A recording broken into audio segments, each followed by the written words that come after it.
ایسی بدکاری جس کی مثال تاریخ میں کہیں نہیں ملتی۔ اس قوم نے ایسا کیا کام کیا تھا اور ان کا کیا انجام ہوا؟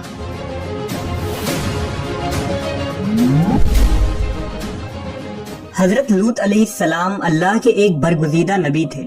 آپ کے والد کا نام ہاران تھا جو تاریخ کے بیٹے تھے۔ آپ کی پیدائش عراق کے قدیم شہر ار میں ہوئی تھی۔ اس شہر میں ابراہیم علیہ السلام کا مسکن تھا۔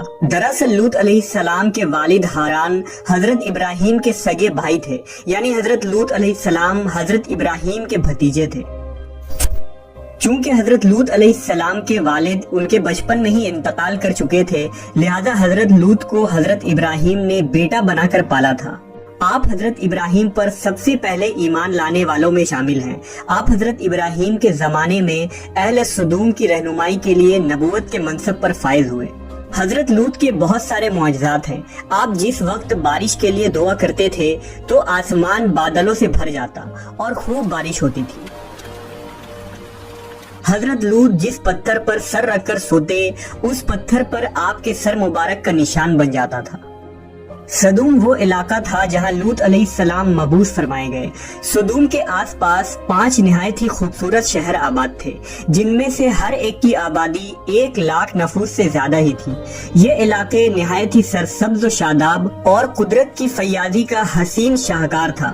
یہاں باغات کی کثرت تھی، لہلہاتی کھیتیاں یہاں کی ضروریات سے کہیں زیادہ تھی۔ اردن، شام اور اسرائیل کے درمیان بسا ہوا یہ علاقہ نہایت ہی زرخیز تھا۔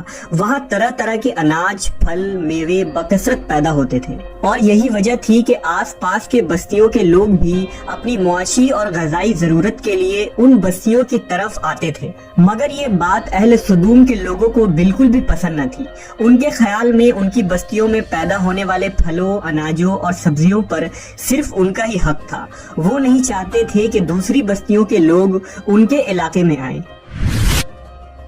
ایک دن سدوم کے لوگ اس بات پر غور و فکر کر رہے تھے کہ باہر سے آنے والے لوگوں کو یہاں آنے سے آخر کیسے روکا جائے، کہ ابلیس ایک بزرگ کی شکل میں ان کے محفل میں آیا اور کہا، اگر تم ان سے پیچھا چھڑانا چاہتے ہو تو میرے کہنے پر عمل کرو۔ اس اجنبی بزرگ کی بات لوگوں نے بہت توجہ سے سنی۔ ابلیس نے کہا، میں کل بتاؤں گا۔ دوسرے دن ابلیس ایک خوبصورت جوان لڑکے کی بھیس میں آیا اور انہیں اپنی عورتوں کے بجائے مردوں کے ساتھ فعل بد کرنا سکھایا۔ ابلیس نے کہا کہ اگر تم ان بستیوں کے لوگوں سے نجات چاہتے ہو جو تمہاری بستی میں آ جاتے ہیں تو ایسا کرو کہ جب بھی کوئی شخص تمہارے علاقے میں آئے تو تم لوگ زبردستی اس کے ساتھ اپنی خواہش پوری کرو۔ اس طرح یہ لوگ اس بستی میں آنا چھوڑ دیں گے۔ اپنی نفسانی خواہشات کے لیے مردوں سے بدفعلی اس قوم کا دستور بن گیا تھا۔ یہاں بے حیائی عام ہو گئی تھی۔ حکمراں، سردار، رؤسا، ہر طبقے میں گھر گھر یہ عمل پھیل گئی تھی۔ بھری محفل میں یہ لوگ اس فحاشی کے کام کو کر کے خوش ہوتے تھے۔ کوئی بھی محفل اس کام کے بغیر ادھوری سمجھی جاتی تھی۔ خاص کر مسافروں میں سے کوئی خوبصورت لڑکا ہوتا تو یہ لوگ اسے اپنا شکار بنا لیتے۔ تلمود میں لکھا ہے کہ اہل سدوم اپنی روزمرہ کی زندگی میں سخت ظالم، دھوکے باز اور بد معاملہ تھے۔ کوئی مسافر ان کے علاقے سے بخیریت نہ گزر سکتا تھا۔ کوئی غریب ان کی بستیوں سے روٹی کا ایک ٹکڑا نہ پا سکتا تھا۔ بارہا ایسا ہوتا تھا کہ باہر کا آدمی ان کے علاقے میں پہنچ کر فاقوں سے مر جاتا اور یہ اس کے کپڑے اتار کر اس کی لاش کو برہنہ دفن کر دیتے۔ اپنی وادی کو انہوں نے ایک باغ بنا رکھا تھا جس کا سلسلہ میلوں تک پھیلا ہوا تھا۔ اس باغ میں وہ انتہائی بے حیائی کے ساتھ اعلانیہ بدکاریاں کرتے تھے۔ حضرت لوط علیہ السلام نے انہیں توحید کی دعوت دی اور بدکاری کے اس گھنونے عمل سے توبہ کرنے کا حکم دیا۔ حضرت لوط نے کہا، تم بے حیائی کیوں کرتے ہو؟ کیا تم عورتوں کو چھوڑ کر لذت حاصل کرنے کے لیے مرد کی طرف مائل ہوتے ہو؟ حقیقت یہ ہے کہ تم احمق لوگ ہو۔ حضرت لوط اہل سدوم کو دن رات واعظ و نصیحت کیا کرتے، لیکن قوم پر اس کا کوئی اثر نہ ہوا، بلکہ وہ بہت فخریہ انداز میں یہ کام کرتے تھے۔ انہیں حضرت لوط کا سمجھانا بھی برا لگتا تھا، لہٰذا انہوں نے صاف صاف کہہ دیا کہ اگر تم ہمیں اسی طرح برا کہتے رہے اور ہمارے کاموں میں مداخلت کرتے رہے تو ہم تمہیں اپنے شہر سے نکال دیں گے۔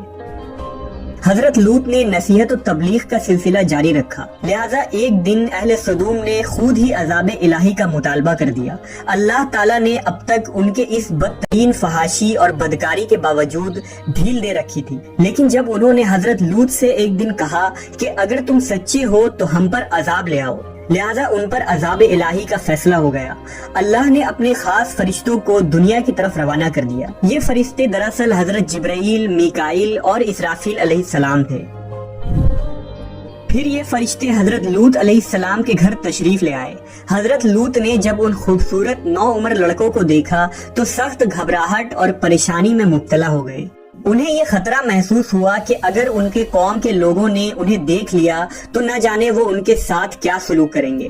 حضرت لوط کی بیوی کا نام وائلہ تھا، اس نے آپ پر ایمان نہ لایا تھا اور وہ دراصل منافقہ تھی، وہ کافروں کے ساتھ تھی، لہٰذا اس نے جا کر اہل سدوم کو یہ خبر دے دی کہ لوط کے گھر نوجوان لڑکے مہمان ٹھہرے ہوئے ہیں۔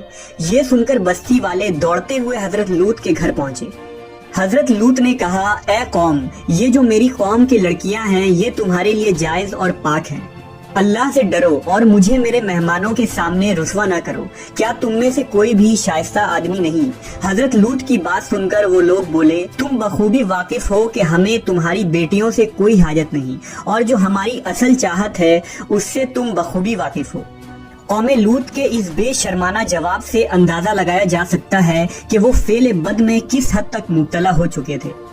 جب حضرت لوط علیہ السلام کی قوم ان کے گھر کی طرف دوڑتی ہوئی آئی تو حضرت لوط نے گھر کے دروازے بند کر دیے اور ان نوجوانوں کو ایک کمرے میں چھپا دیا۔ اس بدکار لوگوں نے آپ کے گھر کا گھیراؤ کیا ہوا تھا اور ان میں سے کچھ گھر کے دیوار پر بھی چڑھنے کی کوشش کر رہے تھے۔ حضرت لوط اپنے مہمانوں کی عزت کے خیال سے بہت زیادہ گھبرائے ہوئے تھے۔ فرشتے یہ سب منظر دیکھ رہے تھے۔ جب انہوں نے حضرت لوط علیہ السلام کی بے بسی اور پریشانی کا یہ عالم دیکھا تو حقیقت سے پردہ اٹھاتے ہوئے یوں فرمایا، اے لوط، ہم تمہارے رب کے بھیجے ہوئے فرشتے ہیں، یہ لوگ ہرگز تم تک نہیں پہنچ سکیں گے۔ ابھی کچھ رات باقی ہے تو اپنے گھر والوں کو لے کر چل دو اور تم میں سے کوئی شخص پیچھے مڑ کر نہ دیکھے۔ اہل سدوم حضرت لوط کے گھر کا دروازہ توڑنے پر بضد تھے، لہٰذا حضرت جبرائیل علیہ السلام نے گھر سے باہر نکل کر اپنے پر کا ایک کونا انہیں مارا، جس سے ان سب کی آنکھوں کے ڈھیلے باہر نکل آئے اور بصارت زائل ہو گئی۔ یہ خاص عذاب ان لوگوں کو پہنچا جو حضرت لوط کے پاس بد نیتی سے آئے تھے۔ حضرت لوط علیہ السلام حقیقت حال جان کر مطمئن ہو گئے اور اپنے گھر والوں کے ساتھ رات ہی کو نکل کھڑے ہوئے۔ بیوی بھی ان کے ساتھ تھی، لیکن کچھ دور جا کر وہ واپس اپنے قوم کی طرف پلٹ گئی اور قوم کے ساتھ جہنم رسید ہو گئی۔ صبح کا آغاز ہوا تو اللہ کے حکم سے حضرت جبرائیل نے بستی کو اپنے پر سے اکھاڑ دیا اور پھر اپنے بازو پر رکھ کر آسمان پر چڑھ گئے، یہاں تک کہ آسمان والوں نے بستی کے کتے کے بھونکنے اور مرغوں کے بولنے کی آوازیں سنی۔ پھر اس بستی کو زمین پر دے مارا، جس کے بعد ان پر پتھروں کی بارش ہوئی۔ ہر پتھر پر مرنے والوں کا نام لکھا ہوا تھا۔ جب یہ پتھر ان کو لگتے تو سر پاش پاش ہو جاتے۔ صبح سویرے شروع ہونے والا یہ عذاب اشراق تک پوری بستی کو نیست و نابود کر چکا تھا۔ قوم لوط کی ان خوبصورت بستیوں کو اللہ نے ایک انتہائی بدبودار اور سیاہ جھیل میں تبدیل کر دیا، جس کے پانی سے رہتی دنیا تک کوئی فائدہ نہیں اٹھایا جا سکتا۔ سمندر کے اس خاص حصے میں کوئی جاندار، مچھلی، میڈک وغیرہ زندہ نہیں رہ سکتے، اس لیے اسے ڈیڈ سی یعنی بحر مردار کہا جاتا ہے، جو اسرائیل اور اردن کے درمیان واقع ہے۔ ماہرین آثار نے 10 سالوں کی تحقیق و جستجو کے بعد اس تباہ شدہ شہر کو دریافت کیا تھا۔ تحقیقات سے پتہ چلا تھا کہ اس شہر میں زندگی بالکل ختم ہو چکی ہے۔ اس شہر کے راستے اور کھنڈرات کو دیکھ کر آرکیولوجسٹ نے یہ اندازہ لگایا کہ جب یہ شہر تباہ ہوا تو اس وقت لوگ روزمرہ کے معمولات کے کاموں میں مشغول تھے اور یہاں زندگی اچانک ختم ہو گئی تھی۔ اہل سدوم جنہیں پتھر بنا دیا گیا تھا، ان کے بت ابھی تک بحر مردار کے پاس موجود ہیں، جو تا قیامت لوگوں کے لیے ایک عبرت ہے۔ آج یورپی ممالک میں انسانی آزادی کے نام پر اس بدکاری کی اجازت دی جاتی ہے اور اس فحش عمل کو فخر سمجھا جاتا ہے، مگر حقیقت یہ ہے کہ ہم جنس پرستی بالکل فطرت کے خلاف ہے، جس سے انسانی معاشرہ تباہ و برباد ہو جاتا ہے۔ روایتوں کے مطابق ایک مرتبہ حضرت سلیمان علیہ السلام نے شیطان سے پوچھا کہ اللہ کے نزدیک سب سے بدترین عمل کیا ہے؟ ابلیس بولا، جب مرد مرد سے بدفعلی کرے اور عورت عورت سے خواہش پوری کرے۔